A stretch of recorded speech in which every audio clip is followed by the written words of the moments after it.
পেহেলগামে ভয়াবহ সন্ত্রাসী হামলায় কমপক্ষে ২৬ জন নিরীহ পর্যটকের নিহত হবার পর দেশজুড়ে ক্ষোভের ঝড় উঠেছে। অন্যদিকে বাংলাদেশে চলছে অরাজক পরিস্থিতি, সেখানে হিন্দুদের ওপরে আক্রমণ চলছে। আবার জেল থেকে বেরিয়ে গিয়েছে বেশ কিছু জিহাদি। সেক্ষেত্রে বর্তমানে বাংলাদেশে এমন পরিস্থিতি তৈরি হয়েছে যে সেখানে জেল থেকে বের হওয়া জিহাদিরা ভারতে ঢুকে পড়তে পারে বলে আশঙ্কা রয়েছে। আবার এই অরাজক পরিস্থিতিতে ভারতে অনুপ্রবেশ বৃদ্ধিরও আশঙ্কা রয়েছে। সেক্ষেত্রে সীমান্তে নজরদারি চলছে। সেই সঙ্গে ভারতের দালাল চক্র আগের থেকে আরও বেশি সক্রিয় হয়ে উঠেছে। সব মিলিয়ে সীমান্তে বিপদের ঘণ্টা বাজছে। সীমান্ত দিয়ে যাতে কোনো অনুপ্রবেশকারী ঢুকতে না পারে তার জন্য বাড়ানো হয়েছে নিরাপত্তা। এত কিছু পরও কিছুতেই আটকানো যাচ্ছে না অনুপ্রবেশকারীদের। এবার দুই দেশের ভোটার কার্ড নিয়ে ভারতে বসবাস করার অভিযোগে অবৈধ এক বাংলাদেশিকে গ্রেফতার করল পুলিশ। আর তা নিয়ে প্রশ্ন উঠে গিয়েছে, ওই বাংলাদেশিরা কী উদ্দেশ্যে অবৈধভাবে ভারতে এসেছিল? তাহলে কি এর পেছনে অন্য কোনো উদ্দেশ্য ছিল? সেটাও খতিয়ে দেখা হচ্ছে। দক্ষিণ ২৪ পরগনার ক্যানিং থানার ইটখোলা গ্রাম পঞ্চায়েতের মধুখালী ভান্ডারি পাড়ায় আকবর আলী মোল্লা নামে এক ব্যক্তিকে গ্রেফতার করেছে ক্যানিং থানার পুলিশ।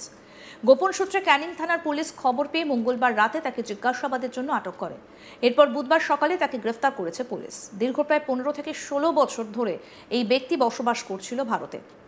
তার কাছ থেকে উদ্ধার করা হয়েছে বাংলাদেশি ভোটার কার্ড, যেখানে তার নাম মোহাম্মদ আকবর আলী গাজী, কিন্তু ভারতে তিনি আকবর আলী মোল্লা নামে বসবাস করছিলেন বলে পুলিশ সূত্রে দাবি।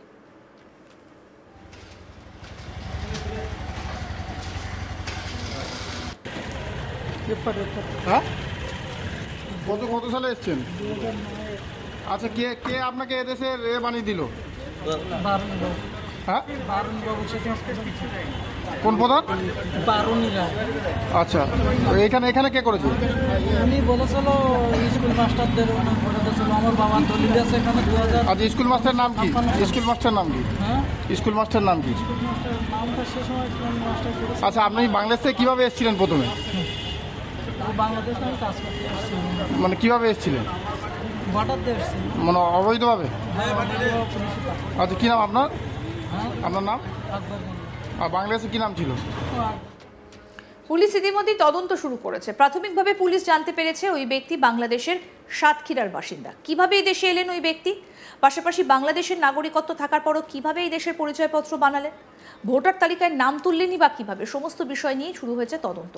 তদন্তের স্বার্থে ধৃতকে বুধবার আলিপুর আদালতে তুলে নিজেদের হেফাজতে নিয়ে এই ঘটনার আরও তদন্ত করতে চাইছে পুলিশ। অবশ্য এই ঘটনায় রাজনৈতিক তরজা চরমে উঠেছে। শাসক দল তৃণমূলের দাবি, বামেদের আমলে এই কারচুপি লাখো লাখো হয়েছে। প্রশাসন এই বিষয়ে যা যা করেনি তা করবে। তৃণমূল তাদের সংরক্ষণ করতে ব্যস্ত। এরা দেশের স্বার্থের সঙ্গে বিশ্বাসঘাতকতা করছে। কি বক্তব্য তৃণমূল নেতার, শুনব। এই বাংলাদেশি করে কেন্দ্রীয় সরকার যেভাবে একটা মানুষের মধ্যে একটা ভীতি সঞ্চার করেছে, আজ গতকাল ক্যানিং থেকে একজন সম্ভবত অ্যারেস্ট হয়েছে। প্রশাসন তার দায়িত্ব নিয়ে প্রশাসন অ্যারেস্ট করেছে। আমার কাছে যেটুকুনি খবর আছে, 2011 সালের আগে, এই সরকারের আগে যে বামফ্রন্ট সরকার ছিল, ইটখোলা গ্রাম পঞ্চায়েত অধীনে প্রধান ছিলেন প্রাক্তন প্রধান বারিন রায়। সেই পঞ্চায়েতের প্রধান সম্ভবত তার ভোটার কার্ড করে নিয়েছিল। এখন বামফ্রন্টের আমলে তো এরকম কারচুপি লাখো লাখো হয়েছে। প্রশাসন অ্যারেস্ট করেছে, প্রশাসনিকভাবে যা যা করণীয় সেটা। অন্যদিকে বিজেপির দাবি, টিএমসি নেতাদের সহযোগিতায় বাংলায় রোহিঙ্গা এবং বাংলাদেশি অনুপ্রবেশকারীদের সংখ্যা বেড়েই চলেছে। কি বক্তব্য বিজেপির, সেটা শুনব। দেখুন, এটা শুধু ক্যানিং নয়, সারা পশ্চিমবঙ্গ জুড়ে বাংলাদেশি অনুপ্রবেশকারী ও রোহিঙ্গা মুসলমানরা ছেয়ে গেছে টিএমসি নেতাদের সহযোগিতায়।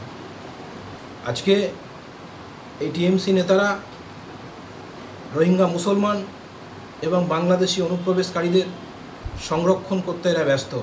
এরা সাধারণ মানুষের নিরাপত্তা দিতে ভুলে গেছে। এই পরেশরাম দাসরা আজকে এসআইআর নিয়ে আতঙ্কিত। এরা জানে 2026-এ এদের পরাজয় নিশ্চিত। তাই 2026-এ বৈতরণী পার হওয়ার জন্য আজকে এসআইআর নিয়ে এরা বিরোধিতা করছে। এরা নিজের স্বার্থ চরিতার্থ করতে গিয়ে এরা দেশের স্বার্থের সঙ্গে বিশ্বাসঘাতকতা করছে।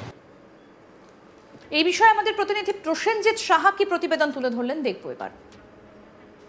গোপন সূত্রে খবর পেয়ে দক্ষিণ ২৪ পরগনার ক্যানিং থানার পুলিশ এক বাংলাদেশিকে গ্রেপ্তার করল।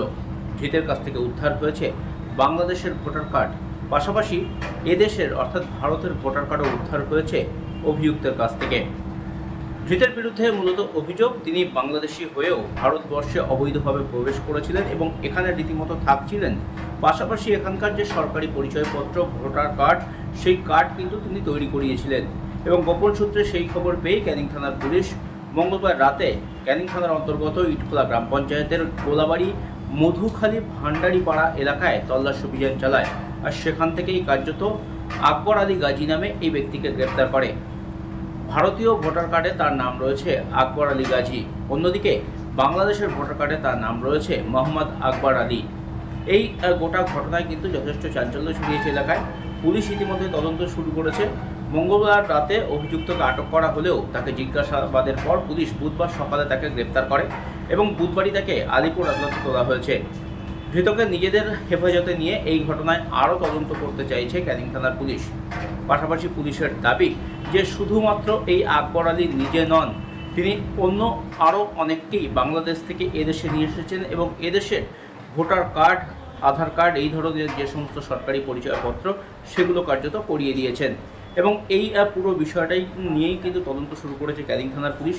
কীভাবে সম্ভব হচ্ছে সরকারি এই পরিচয়পত্র তৈরি করে দেওয়া, সেটা নিয়ে পুলিশ তদন্ত শুরু করেছে।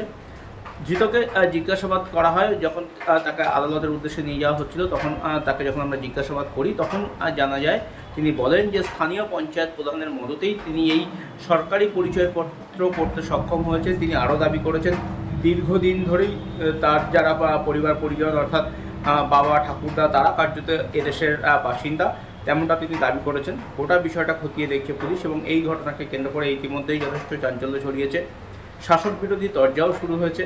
ক্যানিং পশ্চিমের বিধায়ক পরেশরাম দাস জানিয়েছেন 2011 সালের আগেই এই ব্যক্তিকে সরকারি পরিচয়পত্র করিয়ে দিয়েছিলেন। তার কারণ এই ব্যক্তি যে প্রধানের নাম বলছেন বারিন রায়, তিনি কার্যত 2011 সালের আগেই প্রধান ছিলেন এবং তিনি সিপিএম আমলের প্রধান, সিপিএম দলের প্রধান ছিলেন, তেমনটাই দাবি করছেন ক্যানিং পশ্চিমের বিধায়ক। এবং এর পেছনে তৃণমূল কংগ্রেসের কোনো হাত নেই। গোটা ঘটনা যাতে পুলিশ প্রশাসন তদন্ত করে অভিযুক্তদেরকে গ্রেপ্তার করে, তাদের শাস্তির ব্যবস্থা করে, সেই বার্তা বিধায়ক দিয়েছেন। অন্যদিকে এই ঘটনা যে সরকারি যে সমস্ত ফাঁকফোকর রয়েছে সেই ফাঁকফোকরকে আরও একবার কিন্তু আঙুল দিয়ে দেখিয়ে দিচ্ছে যে অতি সহজেই কিভাবে বাংলাদেশ থেকে অবৈধভাবে এদেশে এসে কিভাবে এদেশের সরকারি ভোটার তালিকায় নাম তোলা যায়, কিভাবে পরিচয়পত্র বানিয়ে নেওয়া যায়, সেই পুরো বিষয়টা নিয়ে কিন্তু তদন্ত ইতিমধ্যেই শুরু হয়েছে এবং গোটা ঘটনা তদন্ত শুরু করেছে ক্যানিং থানার পুলিশ।